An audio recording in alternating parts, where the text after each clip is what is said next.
तो नहीं लगता है कि अब हमको एक बड़े उद्देश्य के लिए काम करना चाहिए? बिल्कुल बच, करेंगे सर, बिल्कुल करेंगे, हमेशा बच्चे तैयार। बच्चे जो है ना अच्छे ढंग से सेटल हैं, अच्छे कर रहे हैं, हम लोग सब भी जो है ना अपने आप में ठीक हैं। बिल्कुल सर। तो अच्छा, ये कुछ क्वेश्चन मैं पूछूंगा और आपके जवाब चाहूंगा, और पूछिए सर। फिर जो है हम आपसे आगे की रणनीति के बारे में चर्चा करेंगे। जी सर, चलेगा सर। तो आप पहले ये बताइए, क्या आपको इस बात का आभास है कि आप आजाद नहीं हैं? आपके अभी भी आप जो है गुलाम हैं, इस बात से आप कहां तक सहमत हैं? मैं तो सर आजाद हूँ, मैं कोई किसी का गुलाम नहीं हूँ, ना था नहीं ना हूँ नहीं ना नहीं रहूंगा। नहीं नहीं नहीं नहीं, मैं शरद कभी दुबे। गुलाम नहीं रहा सर। नहीं नहीं, शरद दुबे, सर। तुम बहुत लिमिटेड परस्पेक्टिव में सोच रहे हो। जी सर। आपको अपने इकोसिस्टम और एनवायरनमेंट की जानकारी ही नहीं है। जी सर। देखिए, कुछ दुष्ट नेताओं ने, जी सर। जिन्हें अंग्रेजों ने पाला था, जी सर। आपको मालूम है कि जिन्ना और जवाहरलाल नेहरू दोनों ही अंग्रेजों के प्यादे थे, जी और सर। जब वो लंदन में पढ़ रहे थे उस समय उन्हें कल्टीवेट किया गया था। जी सर। यहाँ नेतागिरी में आने पे नहीं, जब वो जी सर। विद्यार्थी थे उस समय उनको कल्टीवेट किया था। सही कहना है और एडमिना लॉर्ड लॉर्ड माउंटबेटन की पत्नी नहीं थी, आपको जानकारी है क्या? सर। जी सर। ये सीक्रेट एजेंट थी। जी सर। और इसने जिन्ना को और जवाहरलाल नेहरू को दोनों को जो है ना कल्टीवेट किया था। उन्हें महंगी दारू और सिगरेट का शौक लगाया था। जी सर। जो नो जो दारू ये लोग पीते थे उस समय उसकी कीमत क्या थी? नहीं पता। 18,000 रुपए पर बोतल। जी सर। ये अपने मोतीलाल नेहरू के पैसों पे जो है ना वो दारू नहीं पीते थे। जी सर। ये जो दारू जो है अंग्रेजों के पैसों पे पीते थे। जी सर। और यही बात जिन्ना की थी। जी सर। अपन लोग जो इतना मुस्लिम लीग की बात करते हैं, जी इसके सर। बारे में राजीव दीक्षित ने बड़ा अध्ययन करके बहुत डिटेल निकाले हैं। जी सर। और उसने ये पाया कि मुस्लिम लीग जो है अंग्रेजों के द्वारा पैदा की हुई एक संस्था थी। जी सर। जब जो है मुस्लिम लीग में जिन्ना को प्रेसिडेंट बनाया गया, उस समय मुस्लिम लीग में कितने सदस्य थे आपको मालूम है? नहीं सर। केवल 5 लोग, चपरासी को मिला के। जी सर। मतलब मुस्लिम लीग एक 5 लोगों की संस्था थी, जी सर। जिसमें जिन्ना को इंपोर्ट करके प्रेसिडेंट के बतौर जो है ना थोपा गया। जी और सर। उससे अंग्रेजों ने जो डिवाइड एंड रूल पॉलिसी के तहत जो जो कहलवाना था वो जी सर। उससे कहलवाया जाता। तो 5 लोगों की संस्था से जो कहलवाया जाता था जी वो सर। टाइम्स ऑफ इंडिया के मुख्य पृष्ठ पे छपता था। जी सर। तो वो जिन्ना के कारण छपता था या अंग्रेजों के कारण? अंग्रेजों कारण छपता हुआ निश्चित तौर से। तो इसका मतलब ये है कि इसकी बिसात अंग्रेजों ने कितने पहले से बिछाई हुई थी। जी सर। ये बात का एहसास आपको नहीं है। आपको मालूम है, जब जो है देश को डिवाइड करने का वो जो समझौता या एग्रीमेंट साइन किया गया, जी सर। इसमें जिन्ना और जवाहरलाल नेहरू आमने सामने नहीं बैठे थे। हाँ हाँ। इसमें जो है एडमिना को ये रोल, जो लॉर्ड माउंटबेटन है वो शिमला चला गया, उसने एडमिना को आदेश दिया कि आप जो है जवाहरलाल नेहरू को और जिन्ना को लेके शिमला आओ, राइट? जी। तो एडमिना ने पूछा कि क्या दोनों को एक साथ लाना है? उन्होंने हाँ। कहा नहीं, राइट? जी। तो पहले जवाहरलाल नेहरू को ले जाया गया। जी सर। जवाहरलाल नेहरू के सामने जो है देश के डिवीजन का एग्रीमेंट रख दिया कि साहब इस पे साइन करो। हाँ हाँ। तो जवाहरलाल नेहरू ने जवाब दिया कि भाई साहब मैं कैसे साइन कर सकता हूं, मुझे तो वर्किंग कमेटी की सहमति चाहिए होगी। हाँ हाँ। तो जब जो है ये बात कही, जी। तो एडमिना ने कुछ आपत्तिजनक फोटोग्राफ उनको दिखाए कि देखिए, यदि हाँ। आप इसे हस्ताक्षर नहीं करेंगे तो ये तो ये पब्लिश हो फोटो जाएगी। पब्लिश हो जाएंगे। जी। इस दबाव में वो एग्रीमेंट साइन किया गया, जी सर। जिसमें जिन्ना सामने नहीं था, जिसमें जवाहरलाल नेहरू ने आके झूठ मूठ बोला कि जिन्ना इस बात के लिए अड़ रहा था, उस बात के लिए अड़ रहा था। जब जिन्ना सामने ही नहीं था तो क्या अड़ेगा? सही बात है। ये बताओ, जब जिन्ना सामने ना बैठा हो तो वो किसी बात की जो है ना अपना कोई पॉइंट कह सकता है क्या? सही बात। कह ही नहीं सकता है। फिर जो है जिन्ना को ले जाया गया। जिन्ना तो खैर चाह ही रहा था, उसकी हाँ तो उसको तो कोई दिक्कत थी नहीं, तो उसने भी साइन किए। हाँ। और इन्होंने आके वर्किंग कमेटी के सामने ये झूठ बोला कि साहब जिन्ना अड़ा था, ये अड़ा था, वो अड़ा था। और इसके बाद एक मीटिंग इसकी बुलाई गई जिसमें टंडन और सीमांत गांधी, इन्होंने बहुत बुरा बुरा बोला कि आप देश को बांट रहे हो और बहुत दुष्ट हो, इस तरीके का। उन्होंने, सीमांत गांधी ने तो यहाँ तक कह दिया कि हाँ तुम लोग हमको भेड़ियों के सामने डाल रहे हो, आप लोगों को जो है ना हमारी कोई फिक्र नहीं है, राइट। हाँ हाँ फिर हाँ इसके बाद गांधी जी का बारी आई बोलने का। तो हाँ, जानते जो गांधी जी जो कह रहे थे कि हम देश का डिवीजन होगा तो हमारे जो है ना लास्ट पे लास्ट होगा। पे होगा जी। हाँ हाँ, उस व्यक्ति ने जानते क्या बोला? उसने हाँ बोला, देखिए अभी जो आपकी वर्किंग कमेटी है उससे बेहतर वर्किंग कमेटी तो नहीं हो सकती है। मुझे लगता है वर्किंग कमेटी ने जो भी निर्णय लिया है हम सभी को मान्य करना चाहिए। और अब पहले बैकग्राउंड में मैंने बता दिया कि वर्किंग कमेटी ने कोई निर्णय नहीं लिया, राइट। सही बात है ना। जवाहरलाल नेहरू से जो है ना ब्लैकमेल करके साइन कराया गया। जी सर, जी सर। तो फिर गांधी जी ने उसके साथ, देश के साथ दुष्टता की है कि नहीं की है? अब इस सर क्योंकि ये बातें ये इस बारे में बहुत रिसर्च वर्क हुआ है। आप जो है राजीव दीक्षित जी को आप मालूम नहीं, आपने नाम सुना है कि नहीं सुना है? सुना है? नहीं सुना सर। अच्छा, राजीव दीक्षित करके आप सर्च करिए, वो व्यक्ति का मर्डर कर दिया गया है।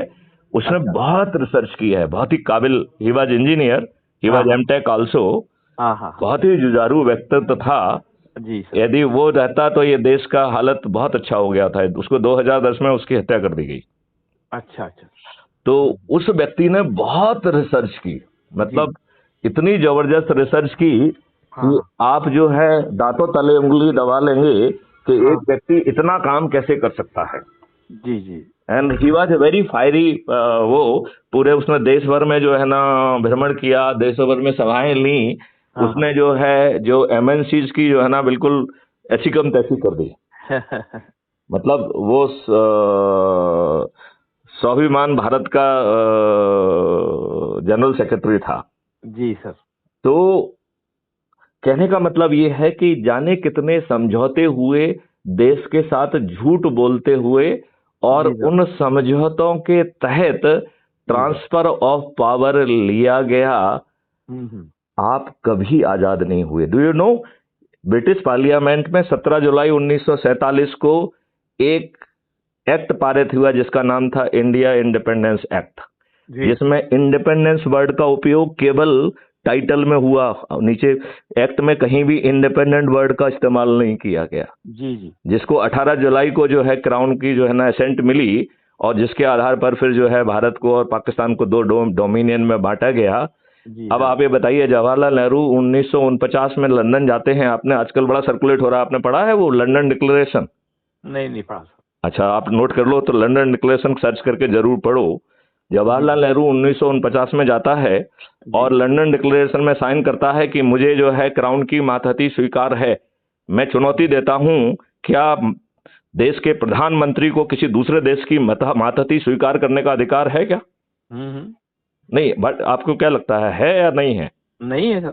नहीं है, तो फिर क्यों साइन किया इसने? हाँ हाँ अच्छा, आप ये बताइए, आर्टिकल 35A, आपको जानकारी है कि ये पार्लियामेंट नहीं गया है, इसमें पार्लियामेंट से इसे पास नहीं किया गया है। तो क्या कोई आर्टिकल बिना पार्लियामेंट जाए, बिना संविधान की संशोधन के, क्या संविधान का हिस्सा बन सकता है? कैसे हो सकता है सर? तो आर्टिकल 35A जो है, जी जो कश्मीर समस्या की जड़ है, आर्टिकल 370 नहीं है। हालांकि आर्टिकल 370 घुसड़वाने में भी जवाहरलाल नेहरू का ही रोल था। आपको मालूम है, जवाहरलाल नेहरू जब बाबा अंबेडकर के पास पहुंचे कि आर्टिकल 370 आप इसमें डालिए, तो उन्होंने कहा I am not the traitor. कितना स्ट्रांग वर्ड यूज किया उन्होंने। हाँ हाँ देखा जाए तो ये जवाहरलाल नेहरू को गाली थी कि तुम साले ट्रेटर हो। हाँ हाँ मतलब यदि मान लो मैं आपके पास जाऊं और कुछ कहूं, तो आप कहें कि मैं देशद्रोही नहीं हूं, तो व्हाट इनडायरेक्टली इट मीन कि मैथिली शरण गुप्त आप देशद्रोही हैं। यही हुआ मतलब कि नहीं हुआ? सही बात सर, सही बात। तो फिर जवाहरलाल नेहरू ने क्या किया, जब वो जा रहे थे विदेश, लंदन जा रहे थे, तो जी। उस समय उन्होंने सरदार पटेल से कहा कि भाई साहब ये लोग तो हमारी बात मान नहीं रहे हैं, आप इस आर्टिकल 370 को हम आपको जिम्मेवारी देके जा रहे हैं कि आप इसे संविधान में घुसवा दीजिए। हम्म। तो जब सरदार पटेल ने भी कहा तो बड़ा विद्रोह हुआ, बड़ा विरोध हुआ, सरदार पटेल का भी विरोध हुआ, राइट। फिर सरदार पटेल ने कहा कि भाई ये तो अंतरिम क्लॉज है, तो उसके ऊपर लिखा इसे टेम्पररी क्लॉज। कितनी दुष्टता है, जिस आर्टिकल के टाइटल में लिखा हो कि इसे टेम्पररी क्लॉज, उसे 75 साल तक ढोया गया। नहीं मतलब जिसके टाइटल में लिखा है। सही बात है ना सर। और लोगों ने ये कहा कि आर्टिकल 370 कैसे हटेगा, मैं देखता हूं अरे साला जिसके संविधान के बनाने वालों ने उसमें टेम्पररी क्लॉज लिखा वो जो है परमानेंट कैसे हो सकता था। और सही बात। तो आर्टिकल 35A असंवैधानिक तरीके से संविधान में घुसेड़ दिया गया। आई डोंट नो, इसे संविधान की किताबों में नहीं छापा गया। इसे दिग्भ्रमित करने के लिए कई बार रूल 35A कहा गया। जब मैं सिविल सर्विसेज की एग्जामिनेशन दे रहा था उस समय मुझे कोई रूल 35A के नाम से हम इसे जानते थे, तो कुछ इतने अंदर तो घुसे नहीं थे तो कभी मालूम ही नहीं था। लेकिन आप ये सोचो कि दुष्टतापूर्वक जी सर, जवाहरलाल नेहरू ने डॉक्टर राजेंद्र प्रसाद के ऊपर दबाव बना के ये नोटिफाई कराया। जब इन्होंने पहली बार भेजा तो डॉक्टर राजेंद्र प्रसाद ने 8 पॉइंट लिख के इसे वापस किया कि यह असंवैधानिक है, इसे नहीं किया जा सकता। राइट। इसका जवाब जवाहरलाल नेहरू जानते क्या देते हैं? आपके जो जितने भी पॉइंट हैं 8 उससे मैं सहमत हूं, यह महत्वपूर्ण विषय है, इसे आप जारी करें, मैं आपसे चाय पर चर्चा कर लूंगा। ये जवाहरलाल नेहरू के घर की खेती थी क्या? क्या ये चुभते हुए प्रश्न आज जो है ना कांग्रेसियों से पूछे नहीं जाना चाहिए? बिल्कुल पूछे जाना चाहिए। तो हम विद्वान तो सब अपनी नौकरी कर रहे हैं, अपने आप को स्वतंत्र मान रहे हैं, और फिर दुष्टतापूर्वक जी सर, जवाहरलाल नेहरू ने जो भी नियम कानून और व्यवस्था अंग्रेजों ने भारतीयों को प्रताड़ित करने के लिए, अपमानित करने के लिए, उत्कंठित करने के लिए, उत्पीड़ित करने के लिए, शोषित करने के लिए बनाई थी, वो बिना कॉमा फुल स्टॉप के आपके ऊपर थोप दी गई। और क्या सर? आप बताइए, आपका जो पुलिस एक्ट है वो 1861 का है कि नहीं है? बिल्कुल सही बात। किस बैकड्रॉप में बनाया गया था वो सर 1857 की क्रांति जैसी चीज ना हो उसको दबाने के लिए जो एक्ट बनाया गया था उसे इंडियन पुलिस एक्ट कहते हैं। और जो कानून व्यवस्था और जो इंडियन पेनल कोड बनाया गया था वो 1860 का था। तो ये देश के नेता कितने गद्दार देशद्रोही हैं कि ये अपने देश की जनता पर गुलामों के नियम कानून थोपे हुए हैं। अभी तक नहीं, ये तो बात ही नहीं कर रहे हैं। अभी जो है माननीय नरेंद्र मोदी जी ने जी आजादी के अमृत महोत्सव में 5 प्रण लिए, जिसका दूसरा प्रण है कि गुलामी के हर अंश से मुक्ति। दुष्टता की बात है कि इन गधों को, इन देशद्रोहियों को इस व्यवस्था में गुलामी की बदबू नहीं आती है। मतलब इन्हें लज्जा आना चाहिए अपने चरित्र पर। अच्छा, मैं आपसे दूसरा प्रश्न पूछता हूं। जी सर। जो पीपल्स रिप्रेजेंटेटिव एक्ट 1950 और 51 बनाया गया, जिसके तहत पार्टी सिस्टम पैदा हुई, क्योंकि संविधान ने कभी कोई पार्टी वार्टी की बात नहीं कही है। राइट। तो पार्टी सिस्टम किससे पैदा हुआ? पीपल्स रिप्रेजेंटेटिव एक्ट से। कितना घटिया एक्ट बनाया, जिसमें जो है ना आप देश में चपरासी बनना चाहते हैं तो आपको साक्षर और साचरित्र होना चाहिए। बेचारा चपरासी क्या निर्णय लेता है? साहब के दरवाजे पे खड़ा रहता है, साथ पानी मांगते तो पानी दे देते, किसी को बुलाना है तो बुला देते, कोई फाइल देना है तो फाइल दे आता है, और इसके अलावा उसको और कोई काम है क्या? कुछ काम नहीं। तो उस व्यक्ति को साक्षर भी होना चाहिए, साचरित्र भी होना चाहिए। उसके विरुद्ध पुलिस में कोई रिपोर्ट होगी तो जो है ना उसकी नौकरी नहीं लगेगी। इस देश के कानून के निर्माता, भाग्य विधाता अपराधी, बाहुबली और दुष्ट क्यों? ये क्वेश्चन हम कब पूछेंगे अपने आप से? कोई नहीं पूछता सर। ये बताइए, ये टिकट किसको देते हैं?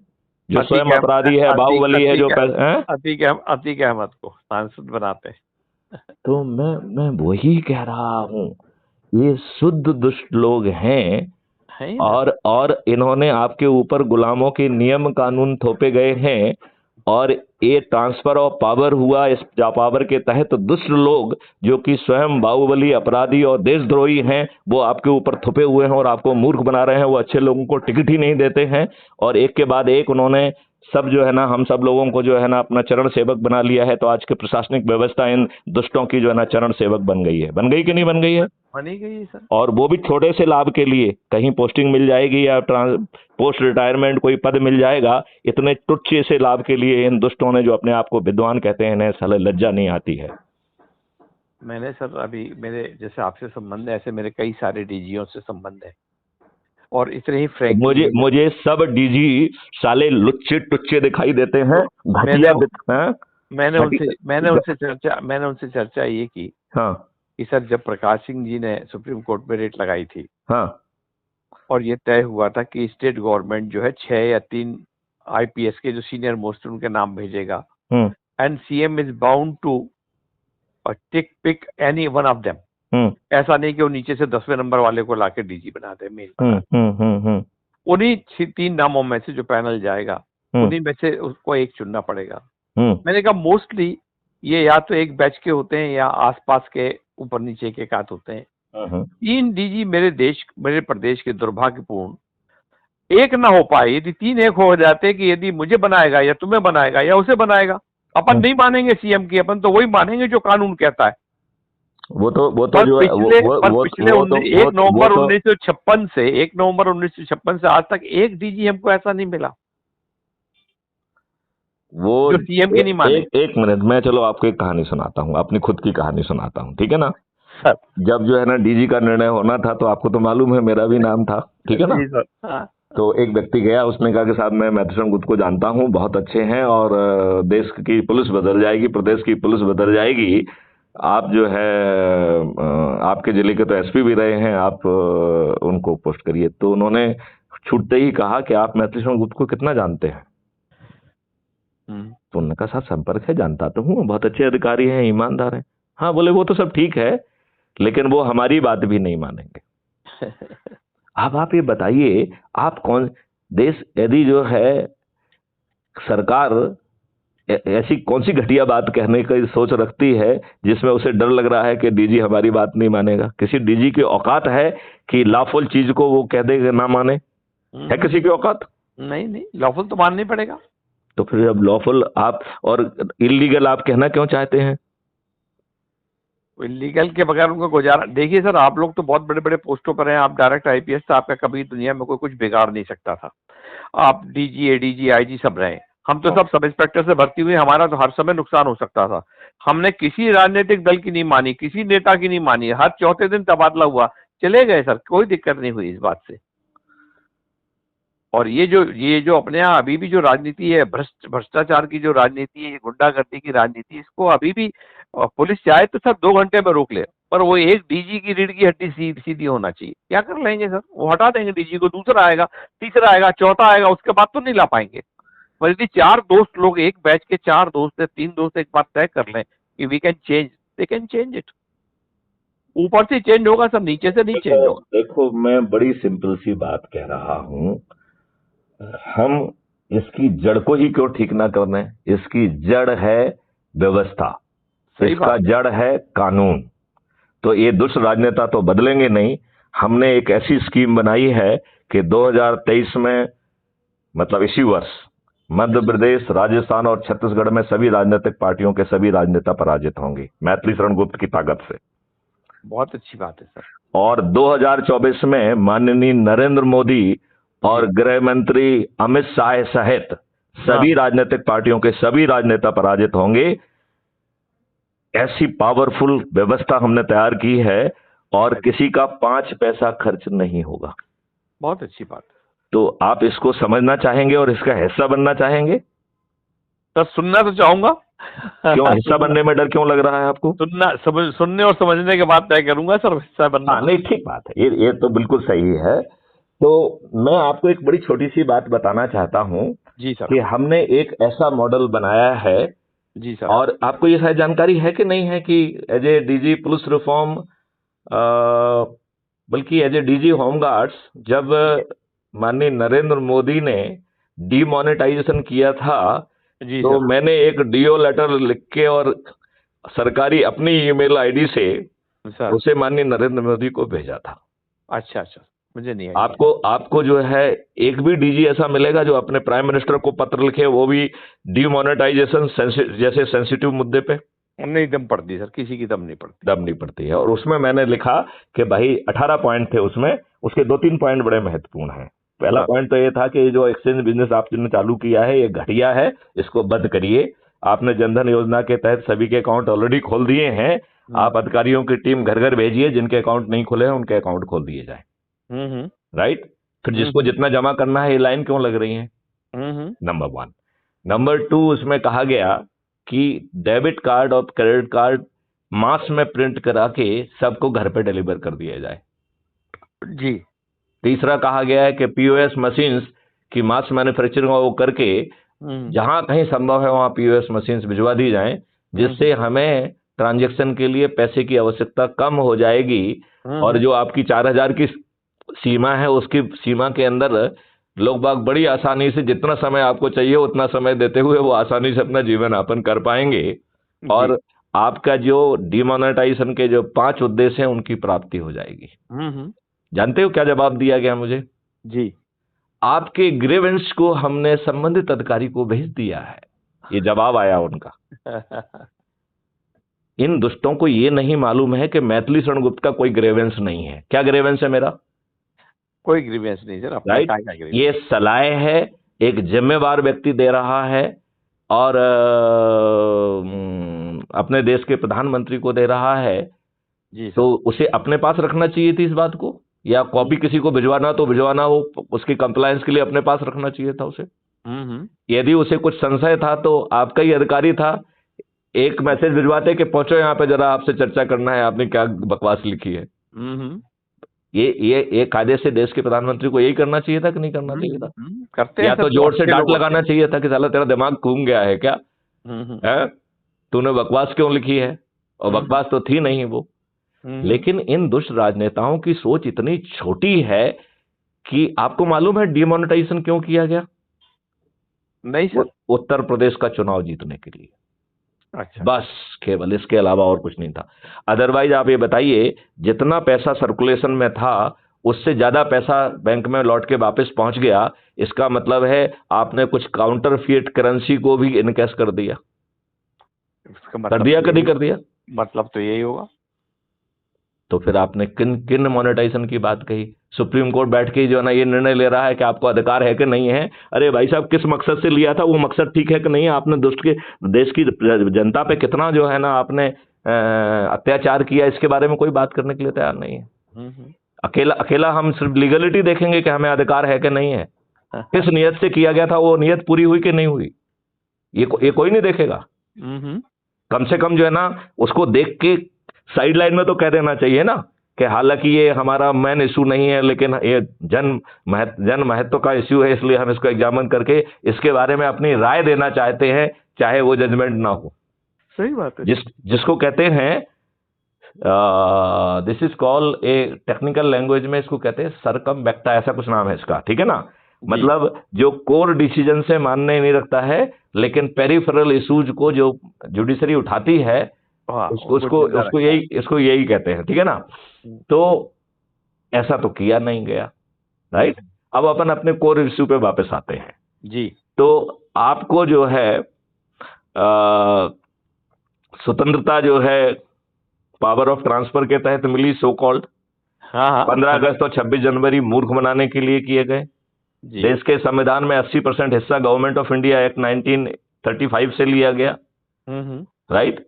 और इसका ड्राफ्ट जो है बहुत कम लोगों को मालूम है कि इसका जो ड्राफ्ट बनाया था वो जवाहरलाल नेहरू ने 6 लोगों के साथ मिलकर बनाया था, और इसमें कोई जो है संविधान की कमेटी बनाने का विचार जवाहरलाल नेहरू का नहीं था।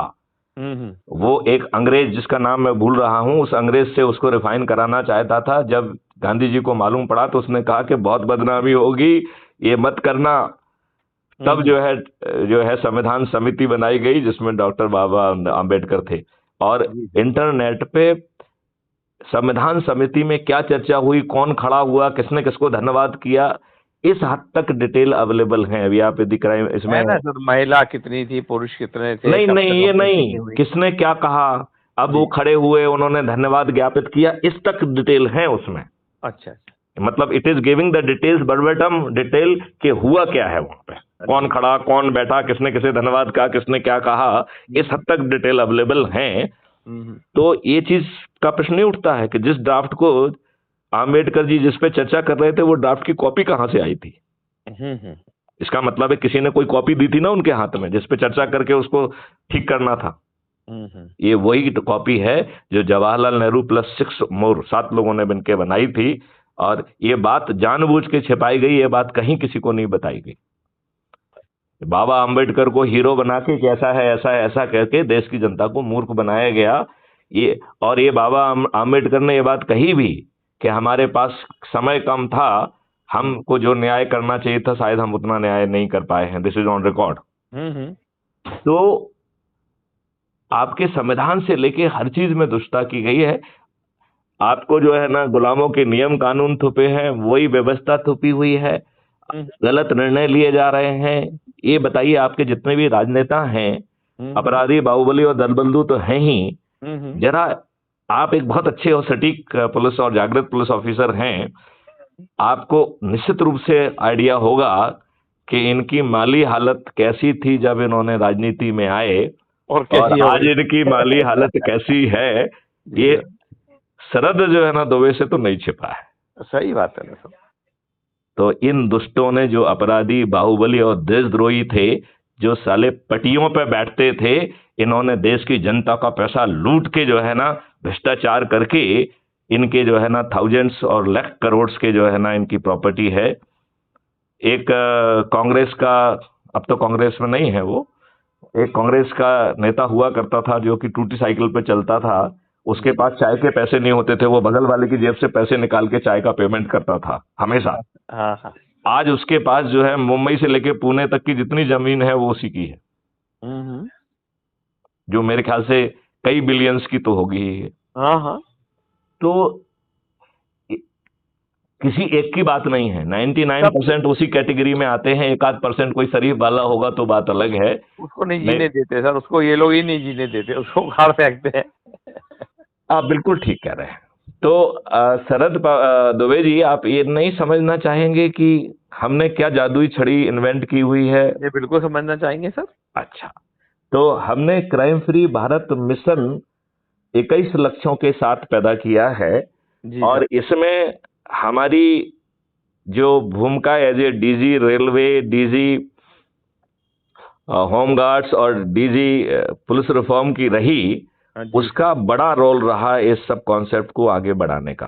ठीक sir. As a DG police reform भगवान ने हमको मौका दिया कि हमने स्मार्ट इंडिया हैकाथॉन के 12 प्रॉब्लम स्टेटमेंट अपने इंडिपेंडेंटली मैंने हैंडल किए हैं। ये बहुत कम लोगों को मालूम है।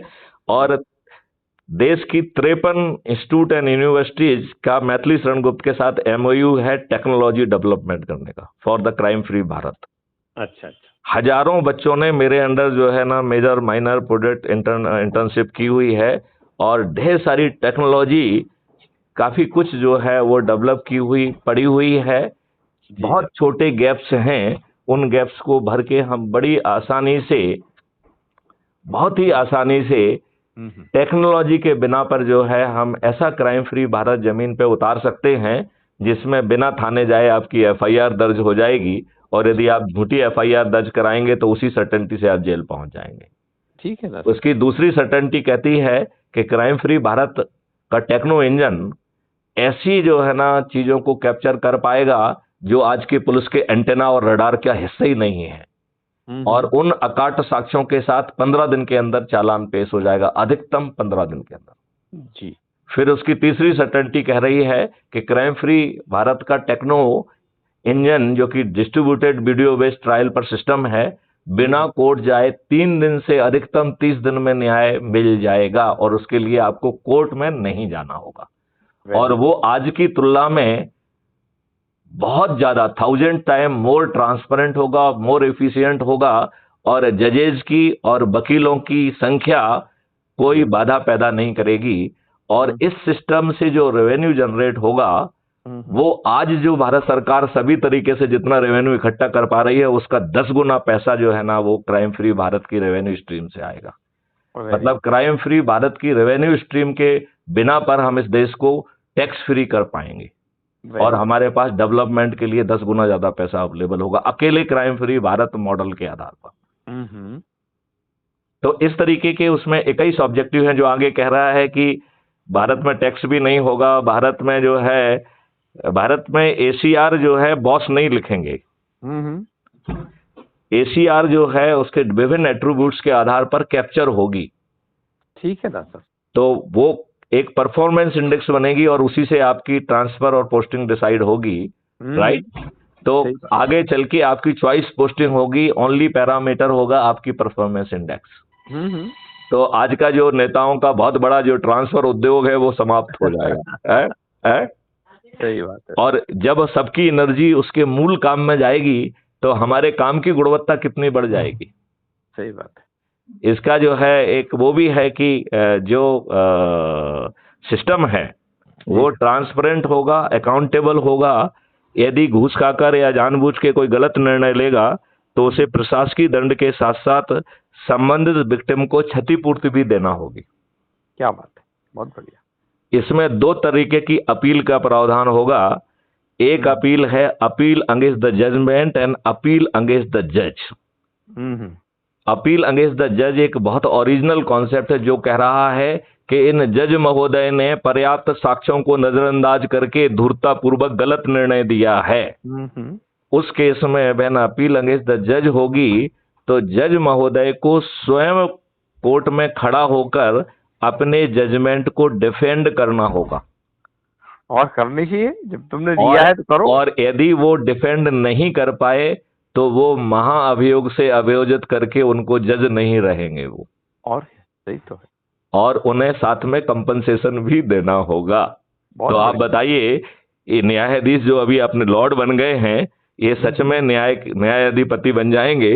क्योंकि अन्याय करेंगे तो पोस्ट भी चली जाएगी और कंपनसेशन ऊपर से देना होगा। तो सच में लोगों को न्याय मिलेगा कि नहीं मिलेगा? सर, बड़ा जो चीजें वर्तमान में है, हाँ, वो तो बहुत ही दुखदाई है।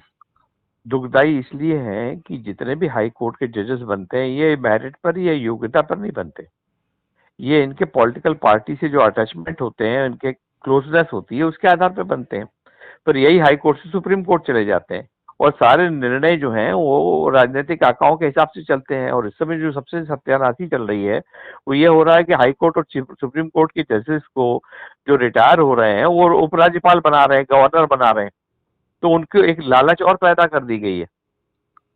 देखिए, ये अमेरिकन सिस्टम है कि शेयरिंग ऑफ स्पॉइल्स, राइट?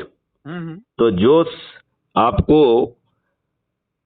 जनता पर जो है गुलामी थोपने में मदद करे उसके साथ लूट के माल को शेयर कर लीजिए। और तो जो पदस्थापनाएं हैं, ये जो पोस्टिंग है जो गवर्नर और व्हाटएवर, और चाहे जो है ना राज्यसभा के सदस्य, व्हाटएवर इट इज, ये सब जो है शेयरिंग ऑफ, लूट के माल को लूटो और बांट लो, ये उस सिद्धांत के तहत हो रहा है। और क्या सर, हो रहा है कि नहीं हो रहा है? हो ही रहा है सर। चलिए, तो अपन मूल मुद्दे पे आते हैं कि ये कैसे जो है ना एक क्रांतिकारी परिवर्तन होगा, राइट? तो इसमें जो है व्यवस्था है, 21 लक्ष्य रखे गए हैं जो हम आपसे शेयर करेंगे यदि आपको अभी तक देखने या सुनने का मौका नहीं मिला है तो। जी बिल्कुल। इसमें मेरे प्रेजेंटेशंस वगैरह हैं, अभी हमने जन संसद में इसका प्रेजेंटेशन दिया था कि वो 21 लक्ष्य जो है ना कैसे जमीन पर उतरेंगे और वो क्या चमत्कार दिखाने वाले हैं, राइट? लेकिन वो चमत्कार जो है, आपको ये मालूम है कि नहीं कि मैं I am that project head of the crime free Bharat mission which is a national police mission of government of India. ये मालूम है आपको कि नहीं? नहीं बात। I am heading 2 national police mission आज की डेट में। एक का नाम है crime free Bharat through automated investigation support system, और दूसरे का नाम है GRP help app and investigation support system for the crime free railway journey. अच्छा। इन दोनों नेशनल पुलिस मिशन का project head at the moment Maithili Sharan Gupt ही हैं, इवन एज ऑन डेट। अच्छी बात। लेकिन मुझे बाद में ये महसूस हुआ कि इन दुष्ट राजनेता जो कि स्वयं अपराधी हैं, ये अपराध मुक्त भारत को तो जमीन पर नहीं उतरने दें। तब हमने फिर एक एनजीओ बनाया जिसका नाम क्राइम फ्री भारत मिशन रखा, जिसका मैं नेशनल प्रेसिडेंट हूं। तो आज की डेट में मेरी 2 कैपेसिटी हैं। एक है president crime free Bharat mission which is an NGO, और मेरी 2 जो है ना capacity as a project head हैं जो कि नेशनल पुलिस मिशन है। एक है crime free Bharat through automated investigation support system, जिसमें मैंने 30 सितंबर को 2020 को इनको एक ड्राफ्ट कानून बना के भी भेजा था, जिसके माध्यम से डिजिटल चित्रगुप्त पैदा होगा। हालांकि हमने उसका बड़ा लंबा चौड़ा नाम रख के इनको भेजा था, जिसका था national authority for scientific and technical assistance in investigation and detection of crime under entry 65C of schedule 7 of the constitution। अच्छा। ये मैंने जानबूझ के लंबा नाम रखा था जिससे लोग बाग फालतू की बकवास ना करें कि साहब policing is a state subject, तो जो है ना ये कैसे होगा क्या होगा, इसलिए हमने कहा संविधान का हम तो पैरा ही लिख देते हैं भैया, है ठीक है ना। ये ड्राफ्ट कानून अभी गवर्नमेंट ऑफ इंडिया को विचाराधीन है, जो कभी भी नहीं बनाया जाएगा। हाँ हाँ। ये जो है ड्राफ्ट कानून राइट टू प्राइवेसी दे रहा है, लेकिन जैसे सभी फंडामेंटल राइट लिमिटेड होते हैं, ऐसे right to privacy is also limited. जब the moment you will commit crime, the right to privacy will cease to happen. Certainly. और आपका जो है, जो ये डिजिटल चित्रगुप्त है, जिसके पास आपकी हर चीज की 365 डिग्री की जानकारी होगी, ये जो है खुद जो है FIR कर देगा, खुद एविडेंस भेज देगा, और भारत के हर नागरिक को गिरफ्तार करने का अधिकार है सेक्शन 43 CRPC के तहत। तो वो बिना पुलिस पे डिपेंड हुए किसी को भी जो है ना ये आदेश दे देगा कि इस व्यक्ति ने ये अपराध किया, जाके इसे गिरफ्तार करो, और बदले में जो है ना 5,000, 10,000, 1 लाख, 5 लाख, 10 लाख जितना भी होगा, एक रेवेन्यू स्ट्रीम भी दे देगा कि गिरफ्तार करके लाओ, एक खूंखार है तो 10 लाख रुपए मिलेगा तुम्हें। राइट। तो आप बताइए, लोग बाग जो है ना खूंखारियत के हिसाब से अपनी तैयारी करके गिरफ्तार करने की तैयार के लिए एक फौज नहीं बन जाएगी? हाँ हाँ, सही बात है कि नहीं। तो अगेन मैं बार बार जो है डेविएट होके पहुंच जा रहा हूं। अभी अपन मॉडल पे आ जाएं, तो मॉडल ये कह रहा है कि इन 21 लक्ष्यों को उतारने के लिए हमें इन राजनेताओं को पराजित करना होगा जी। तो ये मॉडल राजनेताओं को पराजित करने का मॉडल है। हाँ। और भारत के हर नागरिक की 2 हैसियत है। एक हैसियत है कि वो अच्छे भारत को चाहता है खुद के लिए, अपने संतानों के लिए, लेकिन उसकी सोच, क्षमता और परिस्थितियां ऐसी नहीं है कि वो सामने आके लड़े या सामने आके कुछ करे। वो पर्दे के पीछे रहकर इसे सपोर्ट करना चाहता है। ठीक है ना। सही बात। तो उसे हमने क्राइम फ्री भारत का सदस्य कहा है। राइट। और फिर जो है दूसरी परिस्थिति है चंद्रगुप्त की, जिसमें वो खुद क्रीज पे आके एक कॉम्पिटिटिव एग्जामिनेशन के तहत वो अपने आप को चंद्रगुप्त स्थापित करेगा। ये कॉम्पिटिटिव एग्जामिनेशन को आप यूपीएससी की कॉम्पिटिटिव एग्जामिनेशन से कंफ्यूज मत करिएगा। नहीं करूंगा, नहीं करूंगा। ये पब्लिक कॉम्पिटिटिव एग्जामिनेशन है। इसका जो है, जैसे कि हर कॉम्पिटिटिव एग्जामिनेशन के लिए एक फॉर्म भरना पड़ता है कि नहीं भरना पड़ता है? सही बात है ना सर। तो इसमें भी इसके पहले तो इसमें 4 स्तर हैं। जैसे पुलिस की भर्ती 4 लेवल पे होती है, constable, sub inspector, deputy SP and IPS. ठीक है ना। हाँ हाँ। तो ऐसे ही चंद्रगुप्त की जो है 4 तरीके के चंद्रगुप्त होंगे। एक राष्ट्रीय चंद्रगुप्त होंगे जिसे हम सांसदीय चंद्रगुप्त कहेंगे। दूसरा जो है राज्य स्तरीय चंद्रगुप्त होंगे जिसे हम विधायकी चंद्रगुप्त कहेंगे। तीसरा जो है जिला स्तरीय चंद्रगुप्त होंगे जिससे जिला पंचायत अध्यक्ष और मेयर आदि आएंगे। और चौथा जो है ग्रामीण स्तरीय चंद्रगुप्त होंगे जिससे पंच और सरपंच निकल के सामने आएंगे। राइट। तो ये जो संकल्प लेना ही इसका फॉर्म भरना है कि मैं चंद्रगुप्त बनूंगा। राइट। हाँ हाँ। अब इसके बाद हर कॉम्पिटिटिव एग्जामिनेशन के लिए एक तैयारी करना होती है। जी जी। तो ये चंद्रगुप्त के लिए क्या तैयारी है? जी। तो चंद्रगुप्त के लिए तैयारी है कि अपने से जुड़े लोगों को उनके घर घर जाके संगोष्ठियां करिए, क्राइम फ्री भारत के 21 लक्ष्यों के बारे में उन्हें जागृत करिए और उनको जोड़िए। उनके इस काम के लिए क्राइम फ्री भारत मिशन ने एक चैनल चलाई है जिसका नाम है क्राइम फ्री भारत। राइट। अच्छा। जिसमें 2600 से अधिक वीडियो हैं जो बता रहे हैं कि इन 21 लक्ष्यों को कैसे जमीन पे उतारा जाएगा। क्योंकि आप कितने लोगों को 1 to 1 समझाएंगे? ठीक है ना। तो वो इस उद्देश्य से जो है ना ये चैनल क्रिएट की गई है कि हमारे जो चंद्रगुप्त हैं वो उनको जो वीडियो ऑडियो अच्छा लगे उसको वो लाइक करके और उसको जो है ना जिसके घर जा रहे हैं उसके जगह उसके साथ ही चाय पिए, उसकी ही चाय पिए और साथ में एक वीडियो देख के चर्चा करके फिर उनसे पूछें कि भाई साहब आप सदस्य बनना चाहते हैं या चंद्रगुप्त बनना चाहते हैं। हाँ। उसमें शरद दुबे जैसे लोग भी होंगे जो कहेंगे कि नहीं भैया मुझे पहले समझना है। तो उसके लिए एक तीसरी कैटेगरी क्रिएट की गई है, विचाराधीन सदस्य। राइट। मतलब अभी उनको निर्णय लेना है कि वो विचाराधीन सदस्य होंगे या नहीं होंगे, तो वो विचाराधीन है। 3 कैटेगरी हो गई। राइट। जी सर। और इसमें जो है इन लोगों को टेलीग्राम पर जोड़ के उनका ग्रुप भी बनाए रखना है, जिससे कि उनसे बातचीत करके उनके मोटिवेशन लेवल को आगे रखना है। और जो सदस्य है उसका एक छोटा सा काम है, उसकी एक शपथ भी है कि मैं भारत माता की शपथ लेता हूं कि मैं अपने देश के लिए क्राइम फ्री भारत मिशन के सदस्य संकल्प, जो कि 90 लोगों को जोड़ने का संकल्प है, अपने ही परिवार के सदस्य, अपने ही मित्र, पड़ोसी, रिश्तेदार और विभिन्न सर्कल के लोग, विद्यार्थी, युवा, वरिष्ठ नागरिक और समाज सेवी संगठनों से जुड़े लोगों को जोड़कर, जिनसे मैं इतने समय से जुड़ा हुआ हूं, उनको जोड़कर हम 90 लोगों को जोड़ने का संकल्प पूरा करेंगे, जो कि सदस्य संकल्प है। राइट। और चंद्रगुप्ती का क्या है कि संगोष्ठी कर करके लोगों को जोड़ना है और मेरिट लिस्ट में आना है। राइट। अच्छा, ये बड़ा ओपन है कि क्राइम फ्री भारत मिशन का जो ऐप है वो आपको हर दिन कमेंट करता है। यदि आप ज्यादा लोगों को जोड़ेंगे तो एक कमेंडेशन सर्टिफिकेट, हर दिन एक कमेंडेशन सर्टिफिकेट जारी करता है।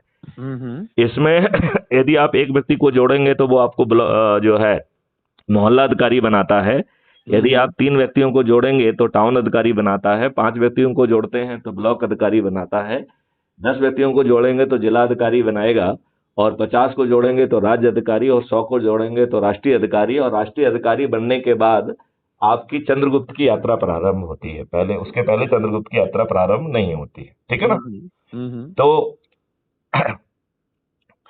जो चंद्रगुप्त है, अब हर कॉम्पिटिटिव एग्जामिनेशन का कभी ना कभी रिजल्ट निकलता है। हाँ। तो चंद्रगुप्त का रिजल्ट कब निकलेगा? तो चंद्रगुप्त का रिजल्ट निकलेगा, जैसे एज्यूम करिए कि अभी क्राइम फ्री भारत मिशन ने निर्णय लिया है कि मध्य प्रदेश, छत्तीसगढ़ और राजस्थान में अपने चंद्रगुप्तों को उतार कर सभी राजनीतिक पार्टियों के सभी राजनेताओं को हराएगा। तो इसका रिजल्ट जिस दिन चुनाव का नोटिफिकेशन होगा उस दिन जो है ना वो घोषित हो जाएगा। राइट। और जैसे मध्य प्रदेश में 230 विधायक हैं, तो मध्य प्रदेश की चंद्रगुप्त की मेरिट लिस्ट में 230 लोग होंगे, और वो लोग होंगे जिन्होंने सबसे ज्यादा लोगों को जोड़ा होगा। तो ऐसे 230 लोग जिन्होंने सबसे ज्यादा लोगों को जोड़ा है उन्हें चंद्रगुप्त कहा जाएगा। और क्राइम फ्री भारत मिशन को एक पॉलिटिकल पार्टी ने अपने आप को जो है क्राइम फ्री भारत मिशन को समर्पित कर दिया है, जिसका नाम हम हमेशा गोपनीय रखते हैं, उसका नाम नहीं लेते हैं।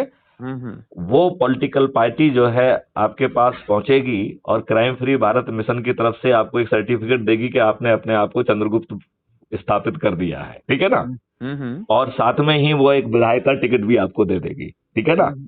तो और ये जोड़ने जुड़ाने की प्रक्रिया में बड़ी आसानी से हम जो है 9 दिन में 100 करोड़ से भी अधिक हो जाएंगे। और ये 100 करोड़ लोग अपने छत पे खड़े होकर थाली बजाकर दीपक जलाकर हर दिन संकल्प लेंगे, जिस दिन से नोटिफिकेशन होगा और जिस दिन तक वोटिंग है, कि ये मेरा चंद्रगुप्त है। तो यदि एज्यूम करिए कि शरद दुबे चंद्रगुप्त की मेरिट लिस्ट में आ गए, तो जिस एरिया के जो है ना आपको चंद्रगुप्त घोषित किया जाएगा, वो उस एरिया का जो है व्यक्ति अपने छत पे खड़ा होकर कहेगा कि शरद दुबे मेरे चंद्रगुप्त हैं, मैं थाली बजाकर दीपक जलाकर संकल्प के साथ इन्हें विजयी बनाऊंगा। तो जो क्राइम फ्री भारत मिशन के 100 करोड़ लोग हैं वो मतदाता भी हैं। यदि मतदाता अपने चंद्रगुप्त के लिए रोज शपथ लेंगे, तो ये दुष्ट आपराधिक चरित्र के राजनेता, जो कि अपने कार्यकर्ताओं के भी सगे नहीं हैं, जिन लोगों ने इनकी दरियां बिछाई, जिनके जो है ना फड़ लगाए, जिनकी कुर्सियां लगाई, इनके पोस्टर लगाए, दूसरों के पोस्टर फाड़े, लोगों के पुतले जलाए, इनको महिमा मंडित किया, दूसरों को महिमा खंडित किया, जिन्होंने जो है इनकी आम सभाओं के लिए फर्जी भीड़ इकट्ठा की, जिन्होंने पोलिंग बूथ पे ड्यूटी की, और जिन्होंने जो है ना घर घर जाकर लोगों को निकाल के पोलिंग बूथ पे पहुंचाया, जिसके कारण ये राजनेता जीते हैं। ये दुष्ट राजनेता तो अपने इन कार्यकर्ताओं के भी सगे नहीं हुए, उनसे रोज उनको नजरअंदाज भी करते हैं, उनके साथ विश्वासघात करते हैं। जो इन्हें ज्यादा पैसा दे देता है, जो अपराधी है, बाहुबली है, दल बदलू है, या इनके आकाओं की कुसंस्कारित औलाद है, उन्हें ये टिकट दे देते हैं, अपने खुद के कार्यकर्ताओं को नजरअंदाज करते हैं। ये बात आप मानते हैं कि नहीं मानते हैं? 100%।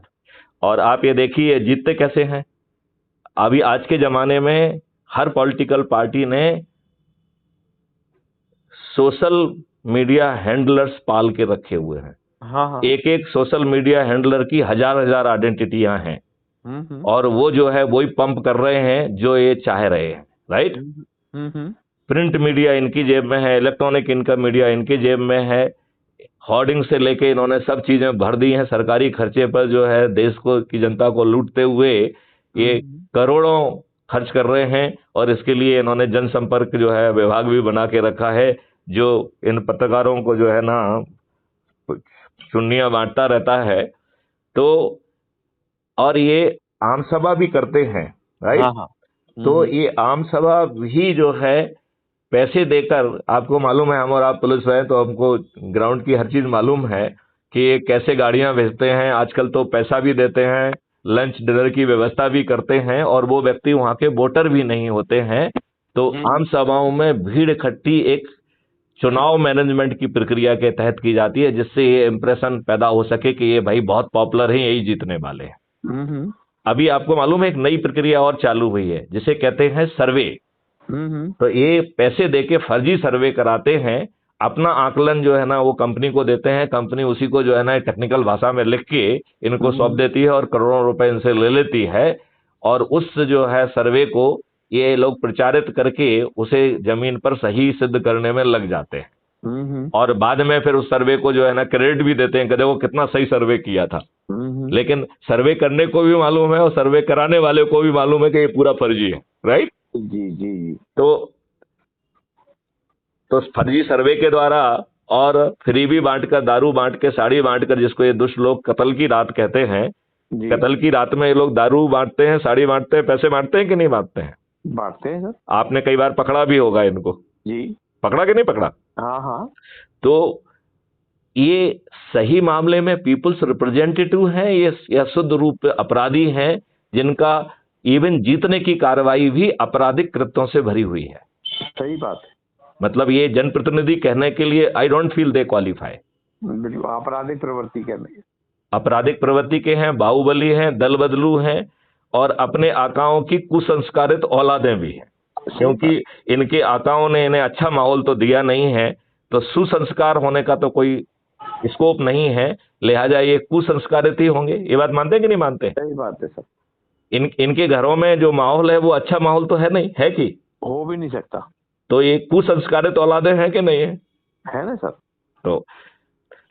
तो इस तरीके से ये लोग जीतते हैं। अब आप ये बताइए कि ये जो चंद्रगुप्त बनने की व्यवस्था है, इससे ज्यादा ट्रांसपेरेंट कोई व्यवस्था हो सकती है क्या? नहीं हो तो बिल्कुल नहीं हो सकती सर। अच्छा, जो छत पे खड़े होके जो अपने चंद्रगुप्त के बारे में, क्योंकि घर घर जो है ना जब आप जाके इनके संगोष्ठियां लेंगे तो एक ऐसा माहौल क्रिएट होगा जो आज आप एनविसाज नहीं कर सकते हैं, जो आज आपके एहसास का हिस्सा नहीं है, आपके एक्सपीरियंस का हिस्सा नहीं है, वो माहौल जमीन पे खड़ा हो जाएगा। लोग बाग उत्साह से अपने छत पे खड़े होके अपने जो है क्या कहना चाहिए कि अपने चंद्रगुप्त के बारे में संकल्प लेंगे। तो किसी ने मुझसे कहा कि साहब जो कत्ल की रात को आप कैसे हैंडल करोगे, क्योंकि लोग गरीब हैं, वो बेचारे बिक जाते हैं। तो मैंने उनको एक बड़ा अच्छा जवाब दिया। मैंने कहा कि इस बार कत्ल की रात नहीं होगी, इस बार महाकत्ल की रात होगी, जिसमें इन राजनेताओं को लूट लिया जाएगा। क्राइम फ्री भारत मिशन के अध्यक्ष मैथिली शरण गुप्त अपने ही गरीब सदस्यों से कहेंगे कि जब ये राजनेता आपके पास आए तो 500 या 1000 रुपए में नहीं मानना है, 10,000 से कम नहीं लेना है, राइट। साड़ी यदि बांटे तो एक साड़ी नहीं लेना है, कम से कम 6 साड़ी लेना है, और यदि दारू की बोतल बांटे तो एक दारू की बोतल नहीं लेना है, एक क्रेट लेना है। तो इस महाकत्ल की रात में हम इन नेताओं को लूटने में सफल हो जाएंगे कि नहीं हो जाएंगे? बिल्कुल। अच्छा, फिर जो है जब रिजल्ट निकलेगा तो ये हार जाएंगे, क्योंकि वोट तो जो है ना चंद्रगुप्त को जाना है। तो ये हमारे गरीब मतदाताओं की, गरीब सदस्यों के हाथ पैर तोड़ने इनके बाहुबली पहुंचेंगे कि नहीं पहुंचेंगे? पहुंचेंगे। तो एक सॉफ्टवेयर जस्ट चुनाव के पहले जारी किया जाएगा, जिसमें इनकी ये दुष्टतापूर्वक कत्ल की रात के कृत्य को कैप्चर किया जाएगा, और रिजल्ट डिक्लेयर होते ही एक ऑर्डिनेंस जारी करके, क्योंकि कानून बनाने में समय लगेगा इसलिए कानून बनाने की जहमत में नहीं पड़ेंगे, ऑर्डिनेंस जारी करके प्रमाण हमारे पास होगा, इन सब भाई बलियों को उठा के जो है ना जेल में बंद कर दिया जाएगा। अब बताओ इनकी कत्ल की रात फेल हो जाएगी कि नहीं हो जाएगी? और हमारी महाकत्ल की रात सफल हो जाएगी कि नहीं हो जाएगी? और हमारे जो गरीब जो लोग हैं जो इनको लूटेंगे वो सुरक्षित रहेंगे कि नहीं रहेंगे? As a police officer what do you feel?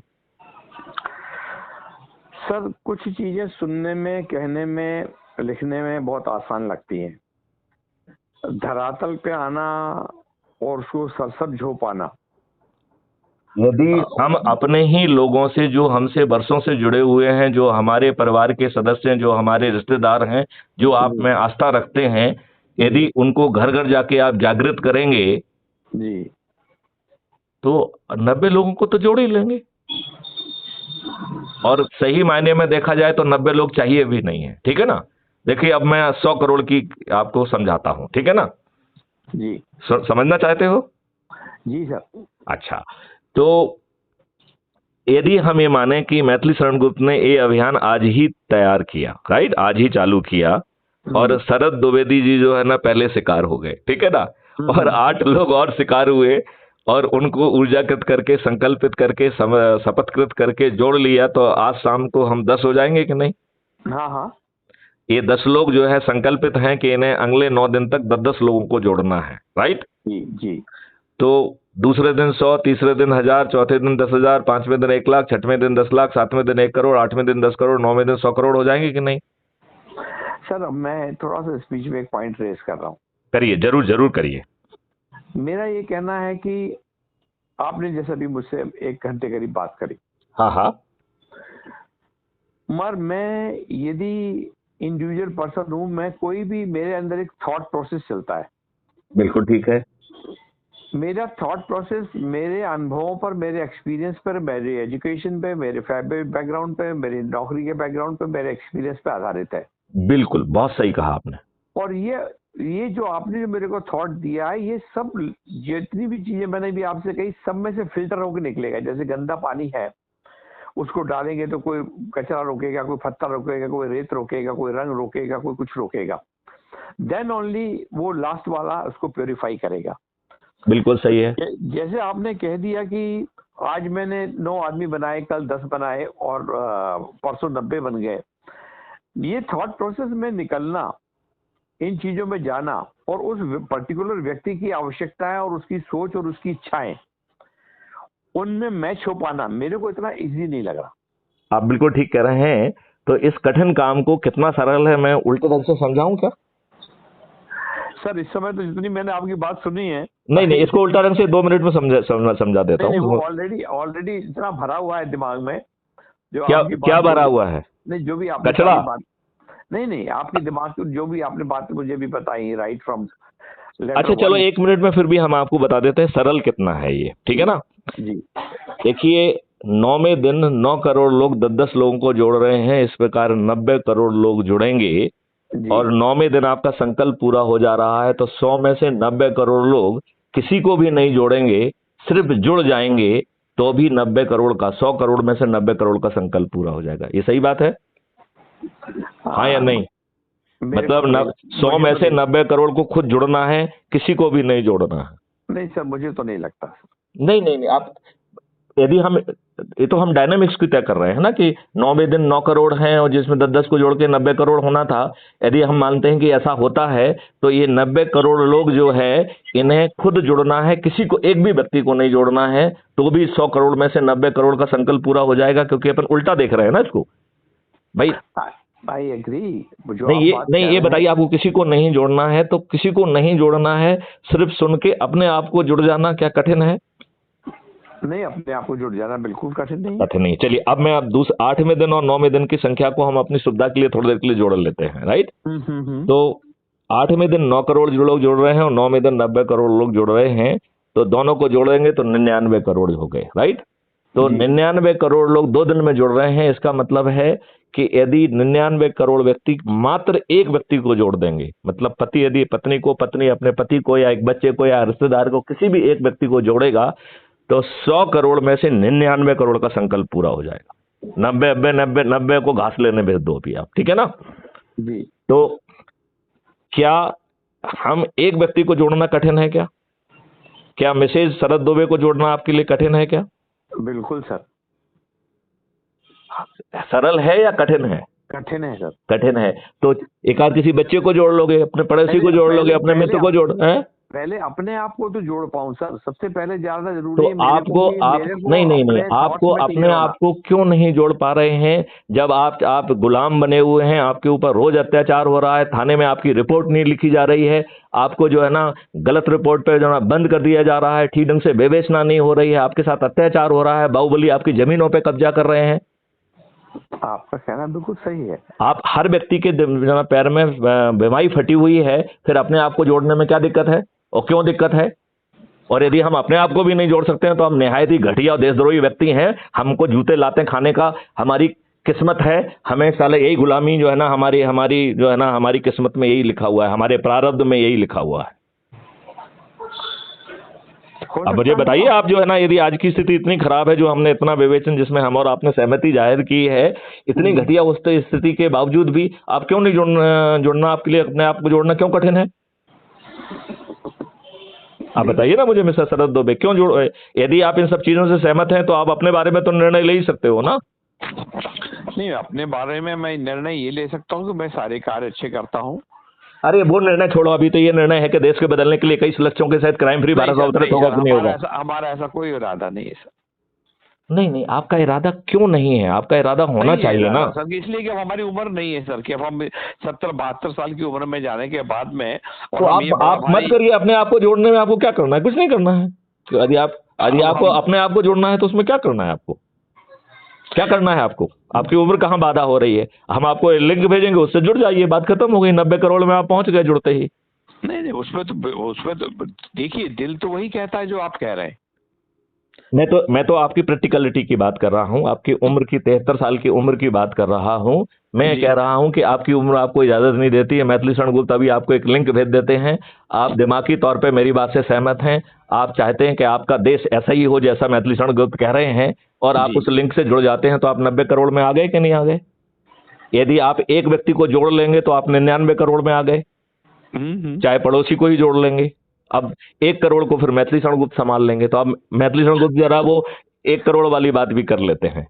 तो मैथिली शरण गुप्त ने जो है ना पहले दिन शुरू किया, और मैथिली शरण गुप्त ने जो है के पास पूरे 9 दिन है, तो अकेले मैथिली शरण गुप्त को 90 लोगों को जोड़ना है। अकेले मैथिली शरण गुप्त को 90 लोगों को जोड़ना है।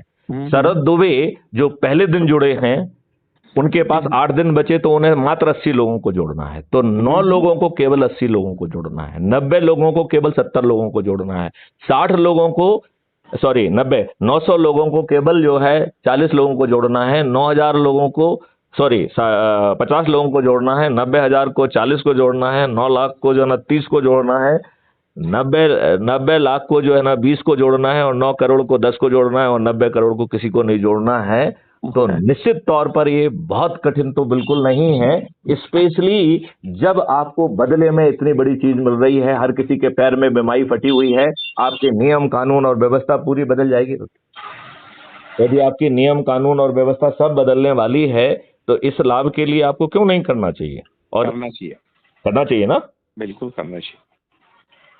तो अपनी सामर्थ्य से आप जो है, एक बात तो आपने कही दी कि आप 73 साल के हो गए हैं और अब आप में वो क्षमता नहीं बची है, लेकिन आपकी आज आवाज की जज्बे को और आपके जो है ना अभी भी डिटर्मिनेशन को एटलीस्ट मैथिली शरण गुप्त तो जानते ही हैं। आप हमारे इंस्पेक्टर रहे हैं, मैंने आपको बहुत नजदीक से देखा है। जी सर, जी सर। ठीक है ना?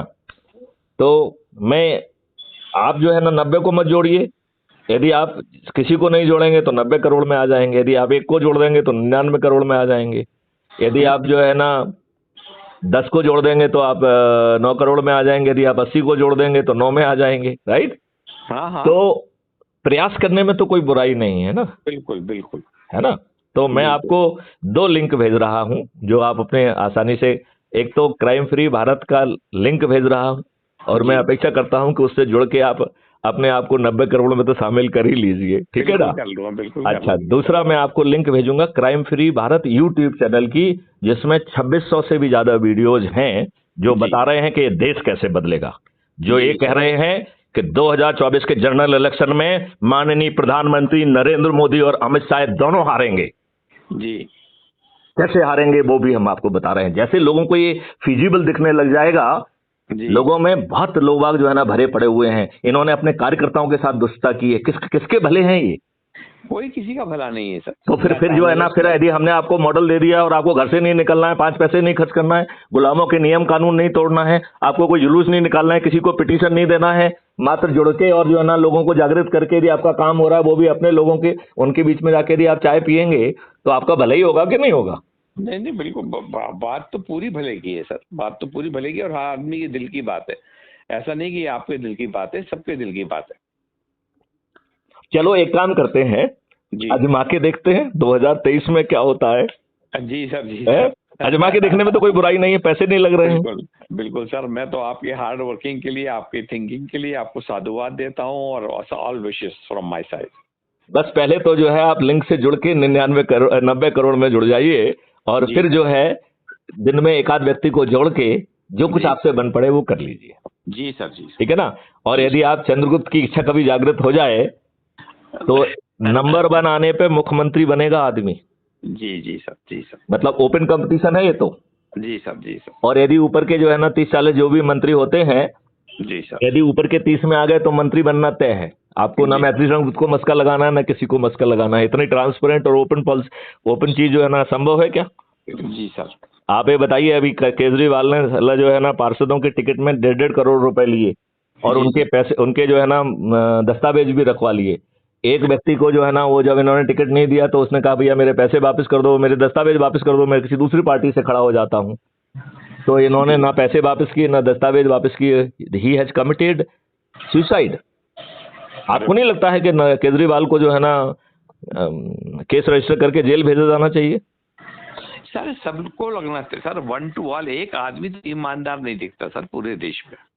तो हम टेक्नोलॉजी को ईमानदार बना लेते हैं, नियम कानून के लिए चाणक्यों को ईमानदार बना लेते हैं। ये जो है ना सभी लोग प्यादे होंगे, ये चंद्रगुप्त होंगे, ये भी प्यादे होंगे, क्योंकि 21 लक्षों के लिए तो पीछे चाणक्यों की फौज, चाणक्य की फौज बैठी हुई है ना, जो टेक्नोलॉजी से लेके हर चीज डिजाइन कर रही है। वो इनके दिमाग के ऊपर थोड़ी चलेगा। उसे तो उनका तो जो समर्पण 21 लक्षों के प्रति रहेगा ना।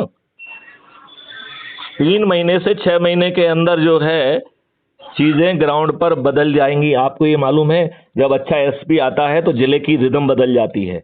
24 घंटे। मैथिली शरण गुप्त जो है